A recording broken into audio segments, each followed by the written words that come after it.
Hello everyone and welcome to a new episode of Paratalk. This week I'm joined by the fantastic Mr. Jimmoon of the even more fantastic website Hypnogoria. Hello Jim. Hello folks. Pleased to be here. Classic. That's a classic introduction. Mr. Hypnogoria himself. Yes, indeed. One of the dinosaurs of podcasting, as I think of myself now. So, okay, I always ask, so I always kind of say, so my first question, and yes, it is my first question, Hypnogoria. What is Hypnogoria? Let people know. Well, it started out as a website. It was going to be like a vaguely occulty art project. And I started doing a blog because I thought that was a good idea as well as a website. And I started doing film reviews. And then I branched out into doing a horror podcast, well, on all things weird and wonderful. And the podcast took over everything, really. And now I have a family of 3 little podcasts. And the site's still going, hypnogoria.com. And it's something like 12 years on now. That's quite a long time, isn't it? 12 years. I mean, did you kind of plan an evolution of it to sort of grow from a main website to sort of smaller offshoots? Because obviously, yeah, you do like lots of different things. You do sort of narration, you tell stories. I mean, how did that come about? It was basically, I sort of became aware. Well, when I started out in podcasting, it was very much the Wild West, you know, so the prehistory. And back then it was kind of, the more eclectic your podcast was, people liked that. Over the years, times and tastes change and people wanted their podcast to be more focused on one subject. And I mean, my podcast is an SEO nightmare because I do books, I do movies, I do films, I do comics, I do folklore, anything weird and wonderful. But I've always done the readings, and I thought it'd be a good idea to have a separate readings podcast and sort of hive that side of the show off into its own branch. But also I started doing my own little film commentaries. And so I started another one with my wife, Commentary Club, which is just really a podcast we can do together and have a laugh and drink too much wine and talk through a selection of very odd movies often. So you okay, Hypnogoria. I kind of actually, my late colleague Gareth, he put me onto you. Must have been about 3 years ago now, and he said, check out Jim Moon. He's got some great stuff on his website, and off I went and started to give it a listen and was hooked ever since. So I'm thinking from a listener's point of view, because I'm coming at it from a listener's point of view. When I come to your website, it's kind of, as you say, you've kind of compartmentalized everything, and you've got your story reading and stuff like that. Is there kind of one area that you find gets more interest than others? It's hard to say. I mean, I'm very much of the opinion I do what I'm interested in, and I don't worry about the ratings or the stats. And that's largely because over the years I've found the shows you think will be really popular just perform middling. And something obscure, I can say. I mean, a couple of years ago when I first last got interested and paid attention to my stats properly, I'd just done a show on this Stranger Things Series 3. I thought, that'll go down a storm, that'll get new listeners in. And it was outperformed by a show I did on an old horror comedy comic strip called Faceache, about a boy who could scrunch his face into all different monsters, which had just been reprinted. And that outperformed Stranger Things. So you just never know. It's weird that, isn't it? It is. That's weird that. You kind of, you want to get on that kind of bandwagon and think, well, that's what everyone's doing, so that's what I'll do, and then I'll get a little bit of the cake. And then you do it, and it's like, well, did I miss the bus? What happened there? It's like, why am I not getting an extra few thousand viewers on an episode or whatnot? But anyway, so moving on a little bit, staying on the kind of the Hypnogoria theme, because I mean it's themed around horror and around I'm not going to say gore, let's just say supernatural horror, that kind of thing, and the occult as well, bit of the occult. So you must have a favourite kind of decade of kind of horror, that kind of thing? Well, I mean, for me, everyone knows that listens to Paratalk knows I'm stuck in the 80s. Everything is 1980s. For you, what might that be? Well, like I say, horror has always been a big love of mine, and the 80s were very formative for me because I was just at the age to be able to sneak in to see 18 films underage, and so I saw the first Elm Street in the cinema when I was 15 and stuff like that. So I've got a huge affection for 80s horror, but I have a very broad church taste. I like lots of different horror, and if I had to narrow it down to one particular decade, I'd probably say the 70s, and in particular the start of the 70s. Because you've still got the likes of Hammer and Amicus producing movies, but you're also getting the sort of a new wave of horror. Like we've got the big budget stuff like The Omen and The Exorcist, but then you've got all that the really skeevy stuff like Original Texas Chainsaw Massacre and Last House on the Left, and that sort of new wave of new brutalism. You've got Italy are producing brilliant giallo movies in this period. A bit further on, you've got, Doug McClure battling rubber dinosaurs in several epics from Amicus as well. There's plus all those great kind of horror science fiction sort of movies, well, like Omega Man and nearly all, and Soylent Green and all that sort of school of stuff. So I think kind of particularly the first half of the 70s, you get a real sort of overlap of sort of old classic stuff that's still going, but also the wave of the future. And you get lots of very interesting films from the early 70s.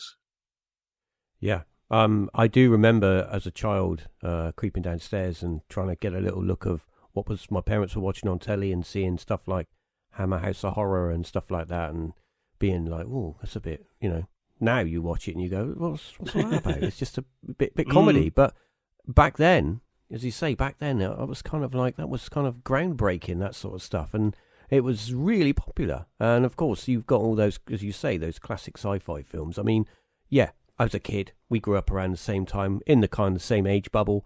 I mean, I was a teenager in the late 70s and early 80s. And, you had your films like Alien and stuff like that, Mad Max. And they were like, and then, of course, you had the video library. Oh. The video library was... That was a revelation. Yeah.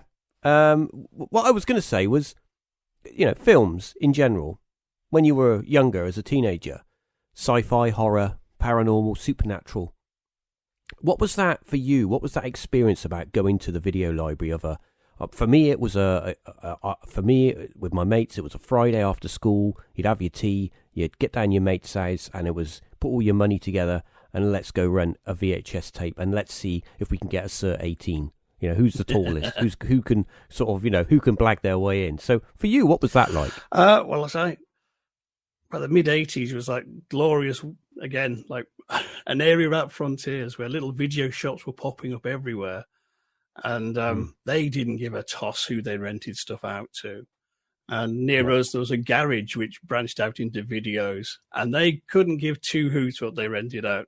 So we had the likes of the original Evil Dead and The Exorcist from there. Most of Friday the 13th came from there. And a lot of those sort of classic 80s, and not so classic 80s films as well. Like, particularly also to get straight to video, like various Fred Olen Ray movies and Night of the Creeps and all those kind of really classic, culty, scuzzy 80s films, usually on Medusa Pictures, things like Forbidden World and TerrorVision.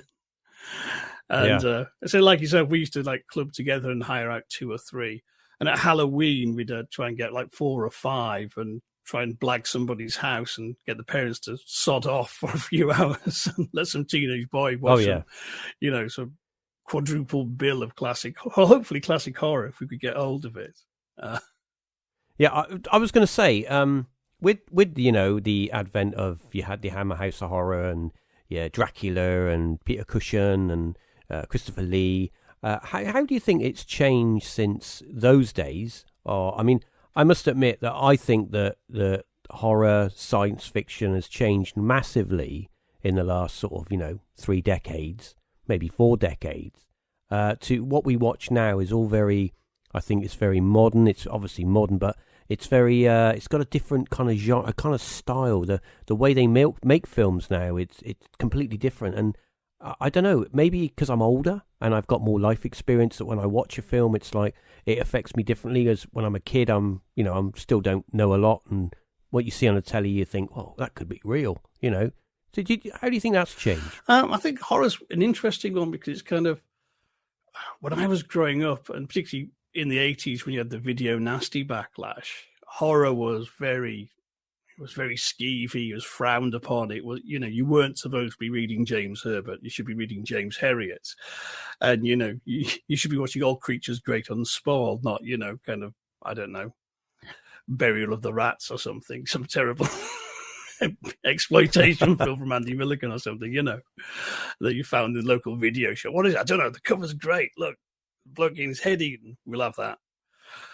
Whereas now it seems horror's gone mainstream again. It's interesting. It's although kind of they still sort of say, oh, horror doesn't sell. It's kind of the biggest TV show in recent years has probably been The Walking Dead, which, and then the other one is Supernatural. It's run for 17 seasons or something.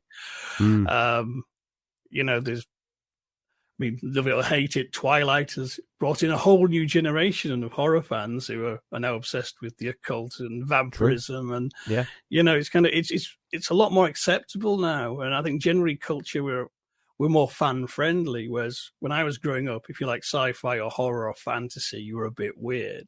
And if you played, games, you were on a computer or role-playing games, you were a bit weird. Now, people are killing zombies on their phone on the way to work. So, at the bank, it's totally respectable now. That's true. And I think kind of, in a way, I miss the kind of the dangerous sort of side of it, that kind of the idea of getting contraband. If you found a copy of Fangoria in the newsagents, that was kind of like a real find. But I think it's good, though, because it is kind of, you don't have to be ashamed of liking this stuff, and people love sharing stuff. And that's how, even now, you still, I learn probably of new films more through talking to people online. And, a film comes out, there's a buzz about it, and you go, oh, I'll check that out, rather than conventional film sites and film reviews. So it's still very word of mouth, which is nice.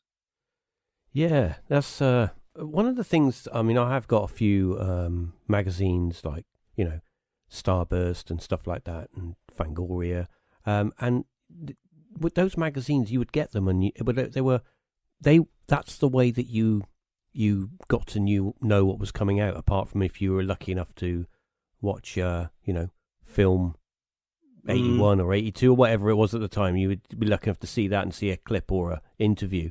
But it was mainly that. Now we're kind of spoilt. We got it all. We just type it in on a search engine and tells you all about it, and you can watch the trailer and stuff. But back then, I think a little bit more, you had something to really look forward to. Of course, I can only go back as a child and think of I don't want to turn this episode into film school, but when we look at TV and movies as a child, when you had when Star Wars came about, and everybody saw Star Wars, and everybody pretty much lost their mind over it. And you had, rumours came out like a little while later, or they're making another one. It's going to be called, some Empire something. And then you see a write-up on it, and it's this massive weight and this excitement. Oh, there's a new film coming. It's going to be amazing. And then a few years later, it pops up at the cinema, and everybody goes mental again. And I think we've kind of lost that a little bit now. And I like that sort of oral culture. I remember hearing in the playground people going, oh, they're making another Star Wars, but it won't be a while. It took them 10 years to make the first one, so it'll be another 10 years before they get the second one. Complete nonsense, but you know what I mean? It's kind of, that's all you had to go on. It was word of mouth, and particularly like for films. If you wanted to see an old film, you had to wait till it was shown on TV, if it'd ever be shown on TV. And so you often had a knowledge of movies through other people who had seen them or had claimed to have seen them. Yeah. I had a few friends like that, and they'd say, yeah, I've seen it. Well, it's about this bloke, and you haven't seen it, have you? You're just making it up. You just tell him, you're putting all those things together that you've heard, and you're making up some sort of story to make me, want to be your mate or whatever. But yeah, I had a few mates like that, and I also had a few mates that would like to spoil stuff and say, oh, this happens in the end, and And I mean, I had a few mates like that, but it's just that's being at school, isn't it? And that the law of the playground. Kind of way it goes. Yes. Yeah, definitely. Yeah. So, talking about playgrounds and talking about being kids and stuff like that, I think this sort of nicely leads me into my next topic of questioning. When you were growing up as a kid, in what way did television shape your mind for later years? For you turning around and going, you know what, I'm going to make a website and it's going to be about this. So, how did it have an influence on you? Oh, huge. One of my very, very earliest memories that I can actually date is being about 2 and watching Doctor Who. And in particular, the story, I completely forgotten. I think it's Inferno. There's a sequence in Inferno that's stuck in my mind. I think where they're transferring to the parallel dimension. All had weird, primitive video effects, but it terrified me. And I mean, Doctor Who was my gateway drug into sci-fi and horror very much. And I mean, when I was 4, I pestered my parents to get me the 10th anniversary special the Radio Times did. And I've still got it to this day, and I've read it thousands of times. It was my Bible as a child. And but the thing with Doctor Who, what I liked was kind of the scariness of it. And it always had a huge impression on me. My mum always says, well, when we went to school, we got to touch your drawings because they had sea devils and Daleks in them. And it's kind of, I think, particularly 70s Doctor Who, in the Pertwee era, where they're doing a lot of stuff that's quite sort of Nigel Neal-ish, and later into Tom Baker. They're doing kind of like Hammer horror in space with things like Brain of Morbius. And I don't know, it opened a door in my head, and that's never really shut ever again. Yeah, I've got to say that you just mentioned 2 of my favourite Doctor Who's, Tom Pertwee and Tom Baker, and they were the Doctor Who's I used to watch when I was growing up. And you are right. I mean, as soon as Davros sort of showed his face, I was behind the sofa. Like that was too much for me. All the Cybermen, they scared me a bit. But later on, as the years went on and I got older, I was always a fan of sci-fi. I've always been a fan of sci-fi. I remember the days of watching Battlestar Galactica, the film, and of course, and all those other films that came out. And of course, American TV as well started to get in on the act in the late 70s and the 80s with $6 Million Man and Man from Atlantis and all that. And some people think, well, maybe that kind of diluted it a little bit. That with British science fiction, even children's telly, like I always bring it up, but Children of the Stones. Oh yes, epic, an absolute epic, and the writing was just. As an adult, you can watch it and enjoy it. It's like you don't turn around and go, "Well, this is just for kids." It's for anyone, Well, the thing is, Children of the Stones, I think, would challenge a lot of adult viewers these days. It's an incredibly complex story. Yeah. I mean, I watch it every couple of years, and every time it leaves me with my jaw on the floor. And they made this for kids. This is incredible. Yeah. I mean, that was I remember that being on at the time, and everyone just being fascinated and terrified and wondering what the hell is going on, and being very glad there wasn't a stone circle in the nearby fields in my village. Well, yeah, that I always pestered my parents. Can we go to the? Can we go where it is? And my dad's, where is it? And he's like, it's in Avebury. And can we go there? Can we go there for a picnic? And it's like, well, it's too far away. And I always wanted to go there because I thought, well, if I go there, I might see a move. And in my head, it was like, and of course, you had that. And a little bit later on, you had, Sapphire and Steel. Oh, and yes. It's like putting those two things together is just, your mind is gone. You're just like, I don't know what's going on. I don't understand any of this, but this is the future. Absolutely. I mean, that was another one. Sapphire and Steel is kind of the next day at school, everyone's going, "Did you see that? What was going on?" I don't know, but it's terrifying. And these shows, they're often only shown once, but there's the whole look, we're Scarred for Life books. There's documenting Dave and Steve, and it was such a rich time to grow up in because you had all these great series and things like the Clifton House Mystery, the Changes. And I don't know, I think I grew up just with expecting strange psychic aliens to be invading, the dead rising, ley lines to be going haywire. This was also part and parcel. It just seemed to be everywhere at that time. And I never really left its grip on me.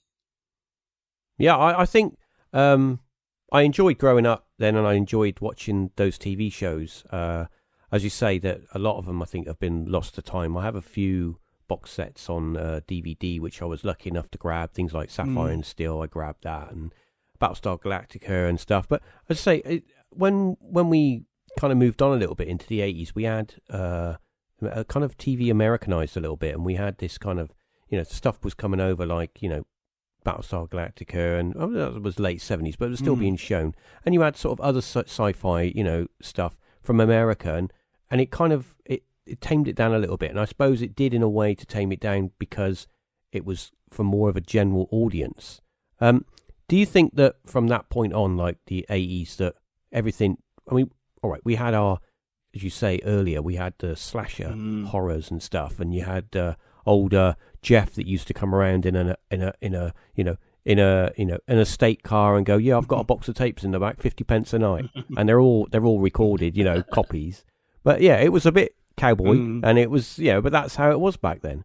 But do you think that when those kind of the American style of movies and episodes and TV shows came in, do you think that that's the point where things just started to change and there was less of what there was before? I think so. I think in the 80s, TV, both here in the States, got very safe. And I think it was partly because of the rise of video, and people were watching some quite mad stuff, and in some cases quite extreme films. But in TV, suddenly there's this idea of, we're a lot more concerned about what's, available in the home. And both here in America, I think TV, particularly kind of cult TV, started playing it a lot safer, a hell of a lot safer. And a lot of things that have been like completely acceptable in the 70s, like a horror anthology series for kids called Shadows, with many of which were absolutely terrifying. You couldn't do that. It had to be funny. You had to, sand off the edges. And American TV was the same. American TV never really produced the same sort of little serials we did, although they obviously had the classics in the 60s, like The Twilight Zone and The Outer Limits and Thriller. Yeah. But in the 70s, American TV, their métier for disturbing viewing was all these sort of mad TV movies like Bad Ronald and Don't Be Scared of the Dark. And, there's a whole subgenre of these, quite really dark and often quite frightening TV movies. And but when you say that now, we remember 80s TV movies, which were completely anodyne and mundane and boring and cheap. But it was kind of, I don't know, TV in the 80s got very safe. And then in the 90s, it really became a bit of a wasteland because no one was making even much sci-fi, which is quite more family friendly, never mind like horror. And in the 90s, it was really, it's slim pickings on tip for, weird TV. Yeah, I think by that time, I mean, you had your I'm trying off the top of my head, I can't remember exactly when it was. I think but Babylon 5 and stuff like that. It was very, as you say, it was very sort of safe. And although some of the shows were a bit edgy, it wasn't anything like it was, those decades before. As I say, the supernatural and paranormal, even horror-esque stuff that we had back in the late 70s, shows like Supernatural and, and even Play for Today, some of those, like the Stone Tape and stuff like that. That was fascinating episodes. And although, as you say, quite low budget in today's standards, the story that they told, that's what you watched it for. You didn't watch it for the effects. You watched it because the way that all the people interacted together, and that was what I found pretty amazing, really, as a kid growing up, and even going back now and watching it. It's just great. Well, I've had a lot of these 70s stuff. The quality of writing and the performances are phenomenal, and I think for me, Star Wars brought in a big shift culturally. Because I think Star Wars, I know there'd been like 2001, which was fairly groundbreaking in terms of effects, but it was Star Wars who brought this great adventure with really high production values and, showed you spaceships that looked real, alien planets and monsters and creatures that looked real. But before then, everyone kind of, not that we had a meeting and decided, but everyone had a perception of, what you saw in the movies and on TV, it was a suggestion of what was going on. We didn't expect it to look realistic because, they can't really make a dinosaur. They can't really film on Mars.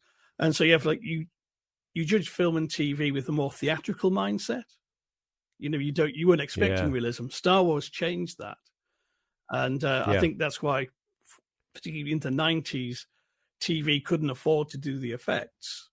And they shied away from the fantastic because, we can't do it on the cheap anymore. People will laugh. And now there was a big shift. And it's interesting now, effects are sort of now with CGI are becoming invisible again. Yeah, that's true. I have to say that, I mean, when George Lucas made, what was it, The Phantom Menace, it was awful, very CGI-y, and when you watch those films back now, it's a little bit like, some of those effects are a bit... Look like PlayStation cutscenes. Yeah, it's a bit...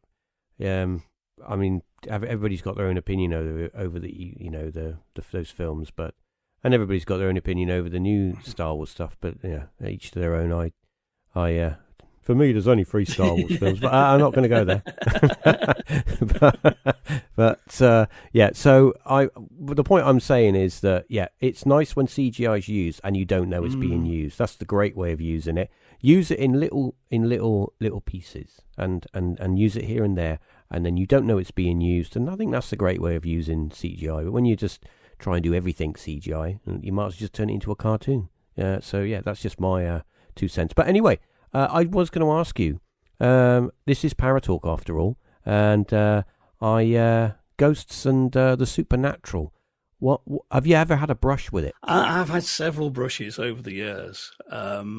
I've got quite a few stories, which I can't explain. Yeah, I mean, I grew up in a village which was allegedly extremely haunted, and part of what got me interested in ghosts and trying my hand at ghost hunting was as a kid. I was like one of the kids in Fright Night. I had my own vampire hunting kit I'd made with holy water and some garlic nicked from the cupboard. That's dedication. And a wooden stake I'd whittled myself.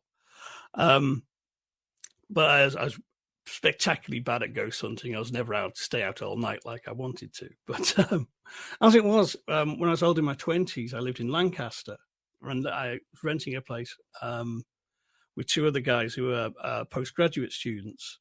And it was a Georgian house with the old wooden sash windows and wooden shutters on the inside. Yeah. And it was literally just outside Lancaster Castle. I'd opened the shutters, and there was the castle. That was my view. Well, that's very nice. Where the Pendle Witches were held. In fact, my bedroom, I could see the tower they were held in, which pleased me a lot. Anyhow, so being kind of a student house, there's always people coming and going. And it's a big, friendly house. And being the centre of town, people drop in for a brew all the time. So there's people coming and going all hours of the night. However, one year, the 2 guys, they were on a postgrad course. And they were studying to do youth work. And that meant they both went on placements for a whole term, which meant I suddenly had the whole house to myself.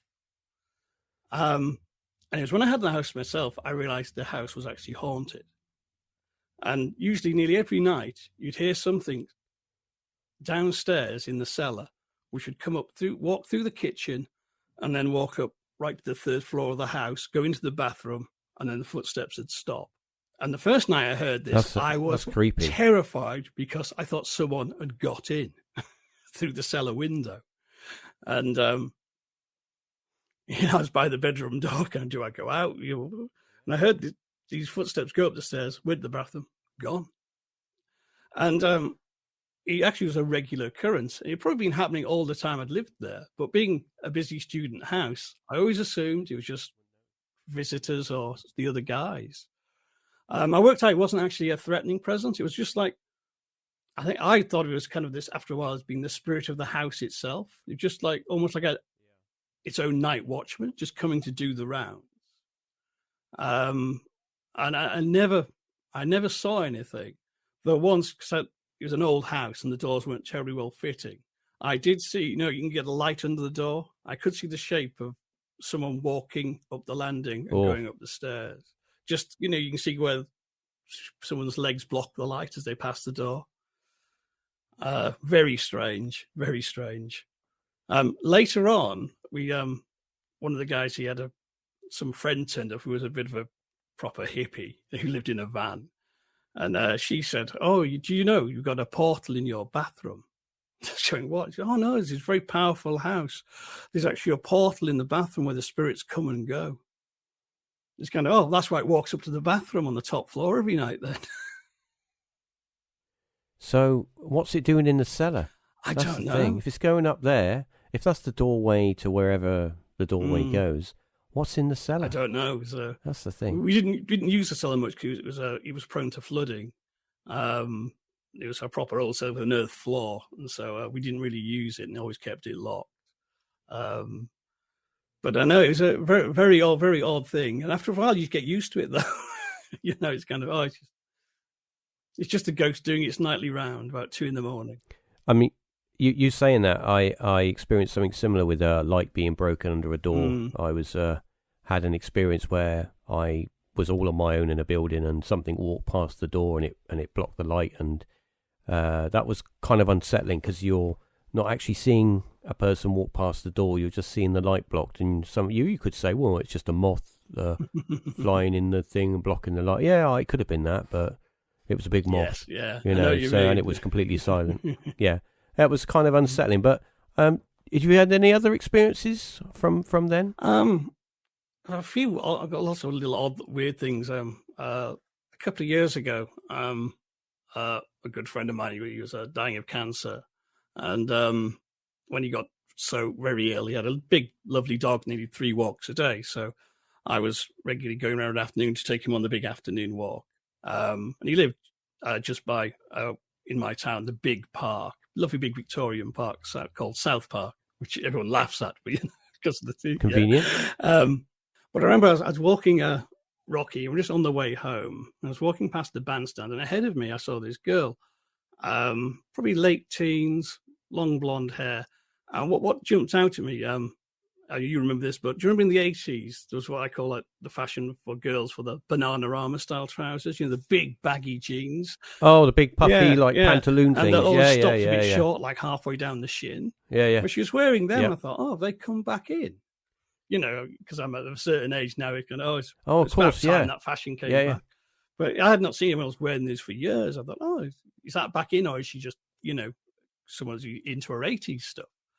And she went around this corner, and I was walking the same way, and she was only maybe 20 foot in front of me. She turned this corner onto this path, and then me and Rocky turned the corner, and she wasn't there.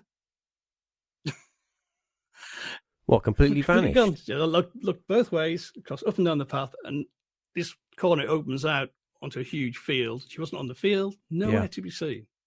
Big wide open. Unless she just jumped in the bushes, which unlikely, but it's one of those weird things. I was thinking, well, what did I just see? Where's she gone? She must have gone somewhere. But then I thought, she's wearing 80s fashions. Who knows? Yeah, I mean, there could be a whole story there. There could be a whole untapped paranormal, missing person, murder. I don't know. So I'm just speculating. Well, the thing is, in that park, there's 2 female ghosts allegedly, and there's there's one of an aristocratic lady from Cromwell's time who was murdered by Roundheads, and she's said to appear near the river, which is not too far away. But there's also another ghost who may or may not be the same phantom of a figure of a girl who walks across that field. And it's kind of, I wonder did I sort of see her and saw her in slightly old-fashioned clothes, Yeah. I don't know. It's interesting. I mean, I have lots of my own theories about ghosts. I do think sometimes there's something there and people sort of see something and your brain puts clothes on it, as it were, to make sense of it. That was going to be my next question. As we're getting to the end of this episode, I wanted to start to pick your brains a little bit about the paranormal and what you think might be going on with maybe, a castle that's got a ghost, or as you just said, somebody sees something that's out of place. What do you think might be going on there? I think when we talk about ghosts, I think the problem is we're often talking about a wide different array of phenomena that we all just term as ghostly. I'd say poltergeists are probably quite different to your traditional like anniversary phantom. I'm a big subscriber of the stone tape theory, the idea that some things are sound recorded, and if you're just in the right frame of mind, your brain acts like a radio almost, and you just tune into a bit of the past and you just get a glimpse of it. I think certainly physics is a very weird field, and I think kind of our brains are quite weird in the way they work, being, electrons jumping over synapses. And I think sometimes the brain acts as a receiver, can pick up stuff.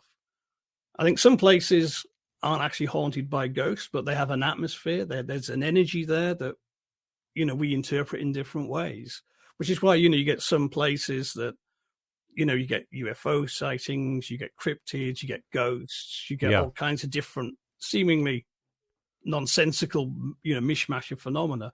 But it's because there's something there, and everyone just interprets that differently when they encounter it. Yeah, kind of like as I say, we're kind of like a receptor, and depending on your, I would say not your upbringing, but because the way that you've mentally been brought up, and your understanding of the world, maybe that has an effect. And talking about the stone tape theory, I just I think my last episode of Paratalk, I put up the actual original recordings from the Prince of Wales pub in Kemfig, Wales, where one electrical engineer and an industrial chemist, they did an experiment to an old hall that was above the pub, and they basically charged the walls with electricity. They had 2 probes, and they 20,000 volts through it, and seen what happened. And they did record stuff. And there's a lot of conjecture about what they captured. Some people say, well, it's just electrical feedback, that's all you're hearing. But it's, there are voices in there, and there are sounds that do sound like real, what we'd hear, TVs and stuff like that. And as you say, one of the things that getting a bit out there at the moment, and when you look at the way that buildings were built all those years ago, silica, quartz, maybe some way that can become emotionally charged, maybe some sort of sound can be captured within it under right conditions. I don't know. I know that I will say that I've been in buildings where you can walk in a building and you can immediately get that feeling. Yes. It's like you're walking into the past, and it's not like you're intentionally trying to put yourself in. And I'm not saying I'm psychic or anything like that. I'm not saying that, but I do believe that everyone that on this planet has got more powers of perception than what they let themselves have, or what they are available to them. And it's scary that, for example, the poltergeist phenomenon. If we look at like the Enfield case, you have a young girl who's apparently being harassed by, a ghost, and apparently what was his name, Bill, and he had a brain hemorrhage and died in the house. I died in that chair. It's a famous recording. I died in the chair downstairs, of a brain hemorrhage, So, but, I mean, we're joking, but at the end of the day, lots of people experienced and witnessed phenomena in that house. They witnessed furniture moving around, things being thrown about, and it wasn't just the young girl Janet doing it all. And okay, kids are kids; they're gonna add to it. They want to keep it going, if it's fun for them. But there are lots of cases around the world with the poltergeist phenomenon where people experience stuff, and it's clearly they're not the ones that are doing it consciously, but maybe they are doing it unconsciously. So I think that the poltergeist cases that does I do find that fascinating, but I think that it was just a ghost. I don't think it is. Maybe it's something a little bit more involved, as you say. We're starting to learn a little bit more about science now, and maybe they're learning that extra, going down that road, and maybe there is an answer there somewhere, but I don't think it's going to be answered any time soon. My second question, as we're on the paranormal and supernatural, UFOs. Have you ever seen one? Yes, I have seen a UFO. It's not terribly exciting, but both me and my friend did see one. It was kind of it had been around June. It was a summer evening, and at the time we were just doing what teenage boys did, was like loaf around, being bored. But at the time, my house I lived in, it overlooked a big field, and it was a beautiful, like, balmy, clear night, and you could just see the stars coming out, and we were just actually looking at the stars, trying to spot constellations, and we saw like a little one star flashing, and at first we thought, oh, it's a plane. Yeah. But then it wasn't a plane. There was no other lights. And it was just like a pulsating star, but it was moving across the sky, but in a very sort of like slow, arcing, sort of snaking fashion. And we watched it for about 20 minutes. It just moved like across the sky, and then it stopped, and it sort of flashed, and it got brighter and brighter and brighter. Then it just winked out. And then about 10 minutes later, a plane did go across that same area of sky, and it was actually light enough at the time you could actually see the actual plane in the sky. And, it was a completely different thing. And we have no idea what it was. I've looked into all sorts of astronomical explanations, and I've never really heard of anything like it. But we watched it for a good 20 minutes, this strange winking, flashing star, sort of erratically sort of snaking its way over the sky, and then it disappeared. So to carry on from my question, to add to it, actually, aliens, do you think they're the ones that are doing all the work? And what's your take on that? Well, I find, again, we've probably got several phenomena going on there. I'm a big sort of I think there's a lot to the idea of the Earth lights theory, that geological stresses and magnetic fields can generate these glowing lights. The village I lived in, kids regularly used to say, who lived at the other end of the village, they saw UFOs, like big lights over the quarry, which would fit. But I think kind of the universe being the size it is, I would say probably at least once or twice we have had a visit from an alien craft who's come down and had a look around and then gone away again. I think it's kind of the size of the universe. There will be other life out there, and it will be more advanced than us. And they've probably visited us a couple of times. I'm not sure they're coming here on day trips on a regular basis, but I think, at least a few times it will have already happened. We'll have been visited. So they've kind of landed and had a walk around and thought, no, these people are mental. We're off. We've done none of this. Quite probably. They're all crazy. They try to kill us. I like the Douglas Adams theory about the teasers. Bored space kids who come down in the middle of nowhere, find someone who's never will believe, and walk around making beeping noises. And then just go. They'll never believe them. So anyway, I think we've come to the end of this episode, but I still want to ask, what's in store for Hypnogoria in 2022? Well, I'm currently working on a new, probably the last batch of chapters on my history of Universal horror films. And when that's wrapped up, I'm quite fancy having a crack at doing a history of the old Amicus movies.